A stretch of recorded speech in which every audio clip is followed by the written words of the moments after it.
Every day, something dramatic happens in the Caribbean that affects our lives. We'll give you the details. We'll give you the facts on Caribbean Perspective with Eddie Frederick. Here's Eddie Frederick. So glad you can join us. Quite a decent find of guns in one of Jamaica's ports being investigated. This story takes the lead in today's edition of Caribbean Perspective for Wednesday, 1st February 2023.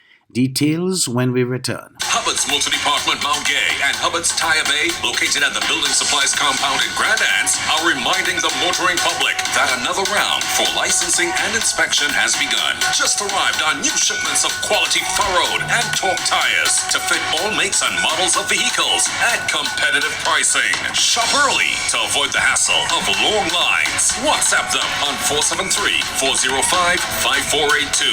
Hubbard's, quality service, affordable prices.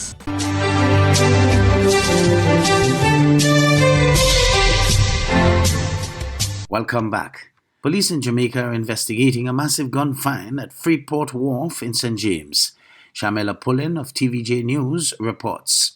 Approximately 3:30 Friday afternoon, a massive find at the Freeport Wharf in Montego Bay, St. James. A particular warehouse, and the police was called and has been able to identify in the investigation 22 firearms illegally brought to the country. 21 Glocks and a small 38 Cobra. National Security Minister Dr. Horace Strang visited the Freeport police station after the find. So far, no one has been arrested in connection with the find, but Dr. Chang says the security force will be relentless in their efforts to nab those involved. I want to commend the collaborative effort and to say to the country, the security team working in collaboration will continue to find this kind of firearm.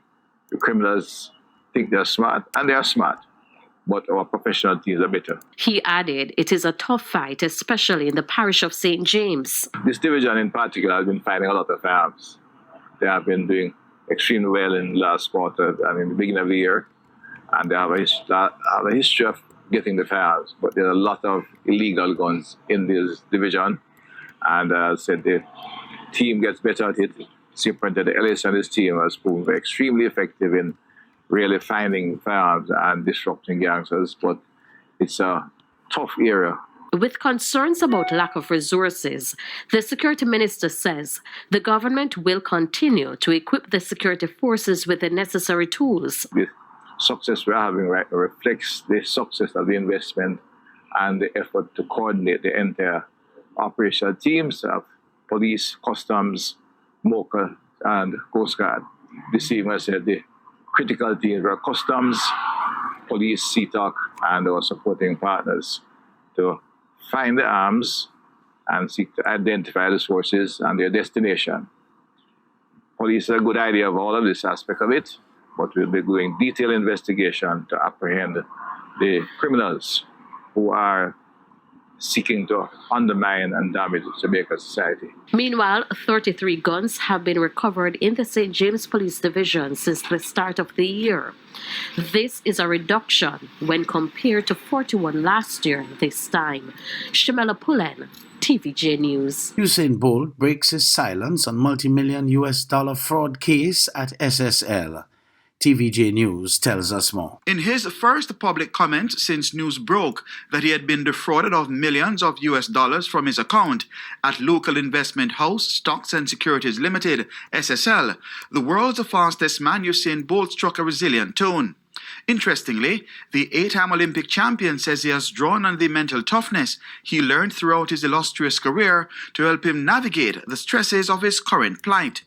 For me, it's tough, but I think through the years of competing, I helped me to understand and just focus on what's the matter. I leave the matter in my lawyer's hand, you understand? I'm just trying to focus on my family and try not to think too much about it because it's a stressful situation. Bolt also cleared the air on the parting between himself and longtime business manager Norman Peart. It was simple. He was fired. That's pretty much all I have to say. My lawyer said, no, I shouldn't say a lot about that, but was not amicable use for it. The allegations have played out largely in the public domain, but Bolt says he has no more clarity than the average Joe. So how much of a hit was it? I'm not broke, but it definitely put a damper on me. You understand? It was for my future. My body knows I have 3 kids. Still looking out for my parents, and I still want to live very well. And for any Jamaican who thought the 36-year-old sprint legend was thinking of moving to a foreign land because of his current predicament, he had this message. I just want to say to Jamaica that no matter what's going on right now, Jamaica is my country, and it will never change. And I will always love my country and always do everything in my power to uplift this country, no matter what's going on. Thank you very much. Bolt was speaking at the launch of the Gibson McCook Relays, where he will be the patron of this year's event. Keon Reina reporting for TVJ Sports. Trinidad's Minister of National Security Fitzgerald Hines took a philosophical view of the job of the National Security Forces in Trinidad and Tobago. TTT News has more. He says it is a complex job because security personnel are dealing with the complex nature of men and women who engage in crime.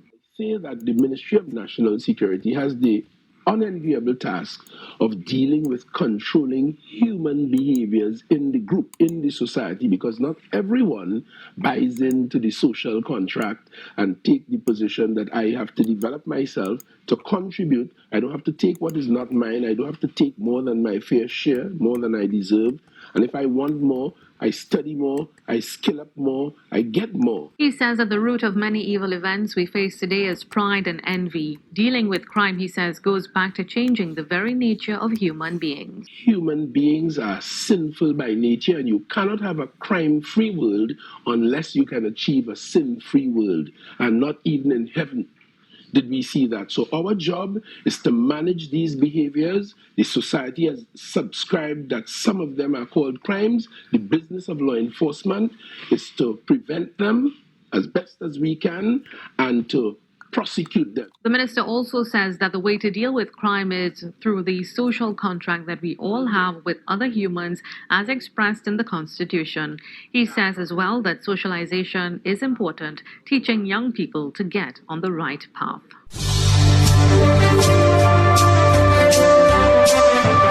You're listening to Caribbean Perspective with Eddie Frederick.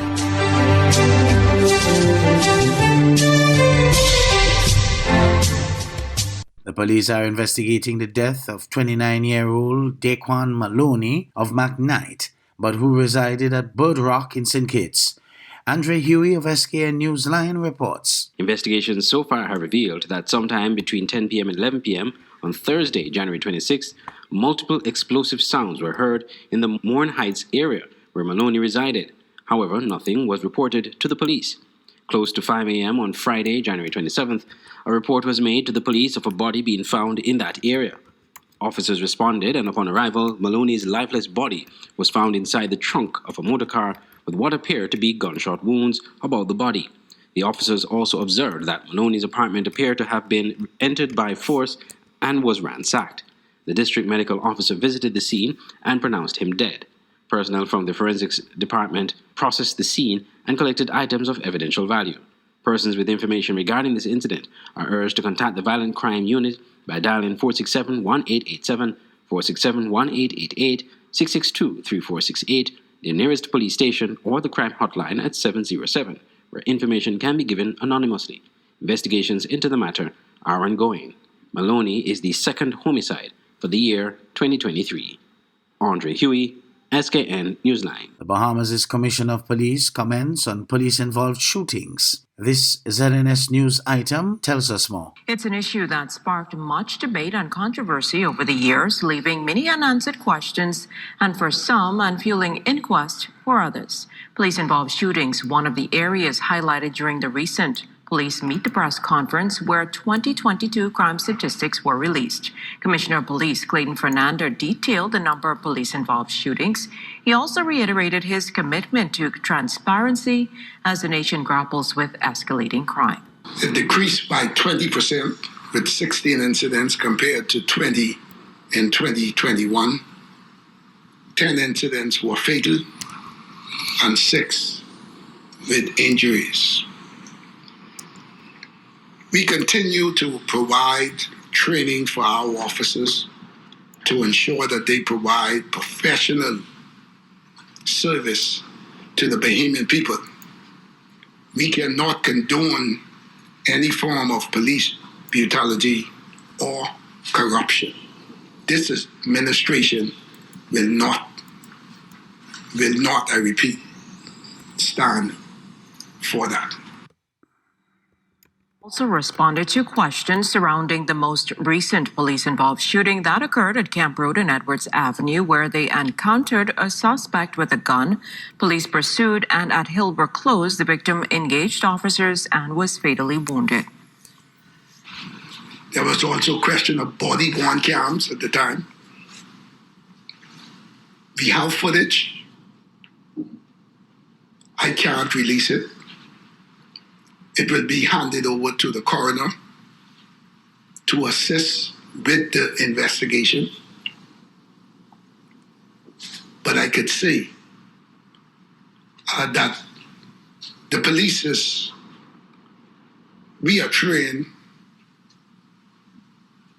to eliminate any kind of threats. That threat level, either to you, to me, directly to my colleagues, or citizens. And that officer is trained to do just that, to eliminate the threat if his life or his partner or some civilian life is in danger. We are not trained to fire no warning shots. And I'm happy to say at this time that I have communicated with the coroner, and she said that as early as next month, you will see some movements in the coroner's court. In the meantime, the Immigration Department speaks loudly on illegals in the Bahamas. More in this ZNS News item. Once intercepted, illegal migrants are eventually turned over to immigration officials. In the case of those on Inagua, over 300 Haitian migrants were taken into custody. Every effort will be what has been made to screen those individuals by the Ministry of Health. We, to date, have no reports of any negative health issues that is taking place in Inagua at this time. Every effort is being made through the Ministry of Foreign Affairs in dialogue with the Haitian authorities who still exist in order to repatriate these individuals at the earliest possible time. I've been advised that I can almost comfortably say that within a week's time, that the Inagua situation will be resolved. Another 41 were caught on South Andros, some of whom have already been transferred. Over in the Bluff Eleuthera, immigration officers remain on the ground, and according to Assistant Director of Immigration, Rudolph Ferguson, that's expected to remain the case until all those who recently landed on that island are caught. Now, apart, though, from dealing with unregulated migrants, the Department of Immigration has other challenges, like allegations of corruption, in which some of its members provide documents for illegals. While Ferguson shied away from revealing if any such claims have been forwarded to the police, he did say this on the issue. In every family, we have the good, the bad, and the ugly. And I'm not making any light or fun of anybody. But I will say this. Where any immigration officer is found in breach of the law, the full weight of the law will be brought against that individual. We do not condone illegal activities within our ranks. Hubbard's is once again innovating the way you shop with its new online store, providing 24-hour shopping convenience. You can shop now for appliances, hardware, houseware, building material, and more. Free delivery island-wide. Start shopping now at hubbardshardware.gd. Safe, convenient, reliable.